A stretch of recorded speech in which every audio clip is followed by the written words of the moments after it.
निर्वाचनमा पैसा बाँडिन्छ भनेर हामी त नेपाल त बदनामै छ।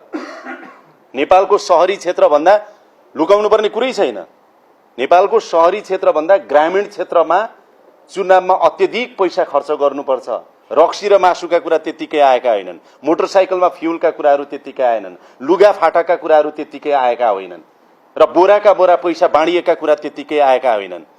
चुनावमा उठ्नलाई टिकटको लागि पैसा खर्च गर्नु परेका कुराहरू त्यतिकै आएका होइनन् भनेपछि यतिखेर निर्वाचन आयोगलाई पनि र हामीलाई पनि अवसर छ कि यी सबै कुराहरूको अन्त्य गरेर राम्रो व्यक्ति पनि चुनावमा उठ्न सक्छ, पैसा ठूलो खर्च नगरी पनि चुनावमा जित्न सकिन्छ र चुनावमा यसरी भाग लिने हो र यसरी जितिने हो भन्ने कुराहरूको हामीले एउटा मानक यसपटक तयार गर्न सकिन्छ।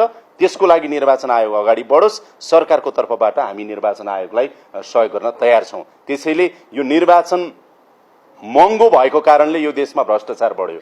यो देशमा भ्रष्टाचार बढेको कारणले आज देशले जति प्रगति गर्न सक्नु पर्थ्यो सकेन भनेपछि निर्वाचन प्रणालीमाथि प्रश्न उठेको छ। त्यसैले एउटा सुरुवात, करेक्सनको सुरुवात गर्ने अपर्च्युनिटी हामीलाई आएको भएर म चाहिँ सम्बद्ध निर्वाचन आयोगलाई सरकारको तर्फबाट सहयोग गर्न हामी तयार छौं।